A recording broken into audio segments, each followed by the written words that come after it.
आज की इस प्रस्तुति में हम सुनेंगे बनमानुस की दर्दनाक कहानी। आज हम तुम्हें एक बनमानुस का हाल सुनाते हैं। सामने जो तस्वीर है उससे तुम्हें मालूम होगा कि बनमानुस न तो पूरा बंदर है न पूरा आदमी। वह आदमी और बंदर के बीच में एक जानवर है, मगर वह बड़ा बलवान होता है और आदमियों को बड़ी आसानी से मार डालता है। वह अधिकतर अफ्रीका के जंगल में पाया जाता है। एक दिन एक शिकारी अफ्रीका के क्लब में बैठा हुआ अखबार पढ़ रहा था कि उसका एक दोस्त घबराता हुआ कमरे में आया और बोला, एक हब्सी बहुत दूर से आया हुआ है और कहता है कि पास के जंगल में एक नर बनमानुस निकलता है जो सिर्फ आदमियों को मार रहा है। शिकारी ने उस हब्सी को बुलाकर पूछताछ की तो मालूम हुआ कि ओबासी जाति के एक आदमी ने उस बनमानुस के जोड़ों को मार डाला है। शायद इसीलिए वह आदमियों को मार रहा है। हब्सी ने कहा, साहब, ऐसे डील डॉल का बनमानुस कहीं देखने में नहीं आया था। बड़े बड़े जवानों को बात की बात में मार डालता है। ताजुब तो यह है कि वह चुन चुन कर उसी जाति के आदमियों को मारता है। अब तक करीब 10 उबासियों को मार चुका है। शिकारी शेर का शिकार करने आया था, पर उसने दिल में सोचा, यह बनमानुस तो शेर से भी ज्यादा खौफनाक है, पहले इसी को क्यों न मारूं। दूसरे दिन उसने तड़के की शिकार का सामना ठीक ठाक किया और उसी हब्सी को लेकर जंगल की तरफ चल खड़ा हुआ। कई सिपाही भी मौजूद थे। वे भी अपने छौलदारियों और बंदूक लेकर चलने को तैयार हो गए। हब्सी राह दिखाता हुआ आगे आगे चलने लगा। दिन भर लगातार चलने के बाद वे लोग उबासियों के गांव में पहुंचे। रास्ते में बहुत से जानवर मिले, पर बनमानुस का निशान तक न मिला। अफ्रीका के सब गांव करीब करीब एक ही तरह के होते हैं। गांव के बीच में उबासियों के सरदार का झोपड़ा था। चारों ओर बांसों से घिरा हुआ था। एक बड़े डील डॉल का आदमी कंधे पर बंदूक रखे झोपड़ी के सामने टहल रहा था। शिकारी को खबर पाकर उबासी सरदार उसने मिलने आया और फौजी सलाम करके बोला, आप लोग खूब आए। अब मुझे उम्मीद है कि बनमानुस जरूर मारा जाएगा। हम लोगों का तो घर से निकलना मुश्किल हो गया है। शिकारी ने गुरूर के साथ कहा, हाँ देखो क्या होता है, आए तो इसी इरादे से। शिकारियों ने सरदार के झोपड़े के पास ही अपनी छोलदारियां लगा दी और पेट देवता की पूजा करने की फिक्र करने लगे कि अचानक किसी के कराहने की आवाज आई, जैसे उसका कोई मर गया। शिकारी ने पूछा, यह कौन रो रहा है? हब्सी ने घबराई हुई आवाज में कहा, हजूर, यह वही बनमानुस है। दिन भर अपने मुर्दा जोड़ों के पास बैठा रोता है और रात होते ही इधर उधर घूमने लगता है। न मालूम किस वक्त चुपके गांव में घुस जाता है और किसी न किसी को मार डालता है और किसी जाति के आदमी से नहीं बोलता। लोग दिन भर के थके मादे भूखे प्यासे थे। बनमानुस का शिकार करने की किसे सूझती थी। जब लोग खा पीकर फारिग हुए तो सलाह होने लगी कि बनमानुस का शिकार कैसे किया जाए। उबासी सरदार ने कहा, रात को आप लोग उसे नहीं पा सकते, दिन को ही उसका शिकार हो सकता है। शिकारियों को भी इसकी सलाह पसंद आई।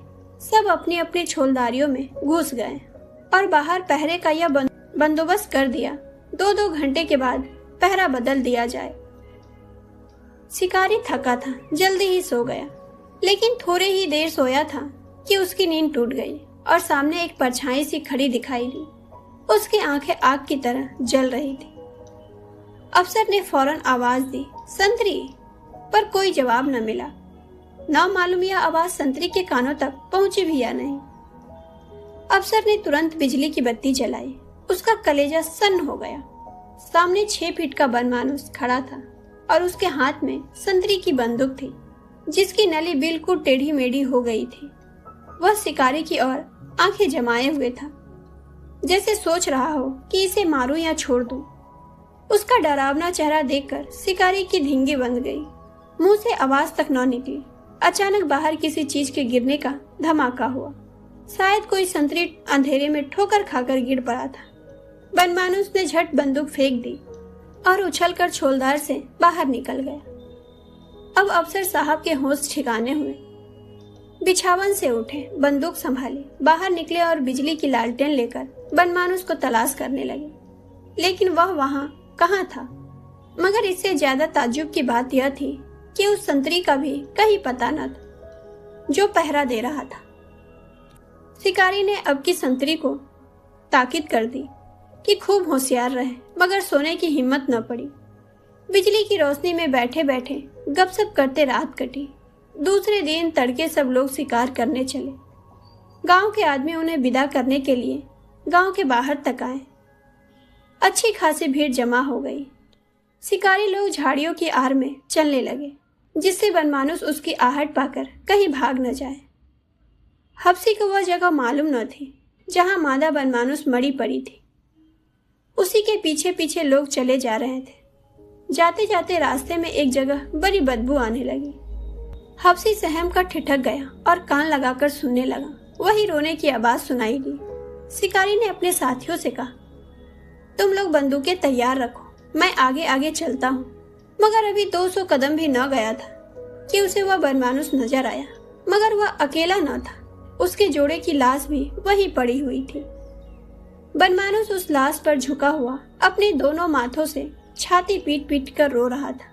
उसके चेहरे से ऐसा मालूम हो रहा था मानो वह अपने जोड़े से कह रहा था कि एक बार फिर उठो, चलो यह देश छोड़कर उस देश में जाकर बसे जहाँ के आदमी इतने निर्दयी, इतने कठोर नहीं हैं। जब वह देखता था कि उसके इतना समझाने पर भी मादा न बोलती है और न हिलती है, तो वह छाती पीट कर रोने लगता था। यह हाल देखकर शिकारी का दिल दर्द से पिघल गया। बंदूक उसके हाथ से गिर पड़ी। शिकारी का जोश ठंडा हो गया। साथियों को लेकर वह डेरे पर लौट आया। सब लोग वहां बैठकर बातें करने लगे। देखो, जानवर में भी कितनी मोहब्बत होती है। लाश सड़ गई है, मगर नर अभी तक उसे नहीं छोड़ रहा है। उबासियों ने यह बहुत बुरा काम किया कि उसके जोड़े को मार डाला। अभी यही बातें हो रही थी कि देखा कई आदमी एक लाश लिए चले आ रहे थे। शिकारी लाश को फौरन पहचान गया। यह उस संतरी की लाश थी। मालूम हो गया कि उसी बनमानुस ने रात को उसे मार डाला है। शिकारी क्रोध से अंधा हो गया। बोला, अब इस दुष्ट को किसी तरह न छोड़ूंगा। ऐसी खूनी जानवरों पर दया करना पाप है। आज उसका काम तमाम करके ही दम लूंगा। यह कहकर वह फिर उसी जगह जा पहुंचा जहां मादा मरी हुई थी, मगर अब की बनमानुस वहां न दिखाई दिया। तब ये लोग उसके पैर के निशान देखते हुए उसकी खोज में चले। आखिर एक पहाड़ी के नीचे से, जहां एक पहाड़ी नदी बहती थी, बनमानुस आता हुआ दिखाई दिया। उसकी देह से बूंद बूंद पानी टपक रहा था। मालूम होता था अभी नहाकर निकला है। शिकारियों को देखते ही पहले तो वह गरज उठा, फिर किसी शोक में डूबे हुए आदमी की तरह छाती पीट पीट कर रोने लगा। वह लोग चुपचाप खड़े रहे।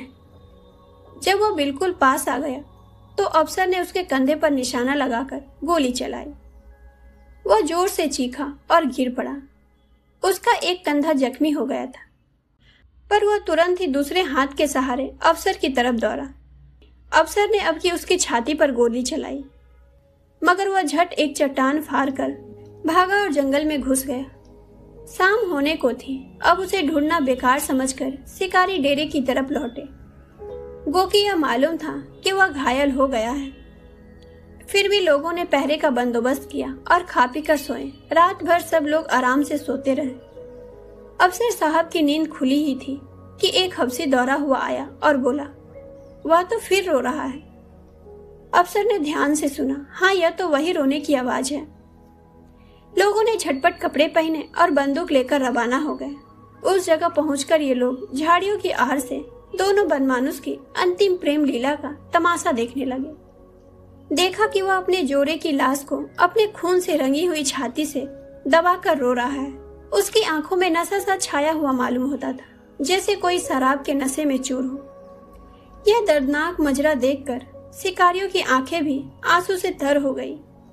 यह तो मालूम ही था कि अब वह चोट नहीं कर सकता। शिकारी उसके बिल्कुल पास चला गया कि अगर हो सके तो उसे जीता पकड़कर मलहम पट्टी की जाए।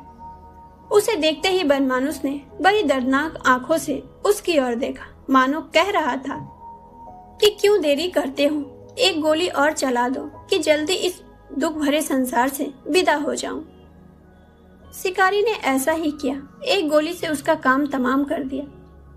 इधर बंदूक की आवाज हुई, उधर बनमानुस चित हो गया, मगर आवाज के साथ ही शिकारी का दिल भी कांप उठा। उसे ऐसा मालूम हुआ कि मैंने खून किया है, मैं खूनी हूँ। तो दोस्तों, यह थी मुंशी प्रेमचंद जी की लिखी बनमानुस की दर्दनाक कहानी। अगर आपको यह कहानी पसंद आई हो तो वीडियो को लाइक करें, अपने दोस्तों और परिवार के साथ शेयर करें और ऐसे ही कहानी सुनने के लिए चैनल को सब्सक्राइब करें। मैं हूं पूनम कुमारी, फिर मिलेंगे एक नई कहानी के साथ। तब तक के लिए सुनते रहिए, सीखते रहिए और मुस्कुराते रहिए। नमस्कार।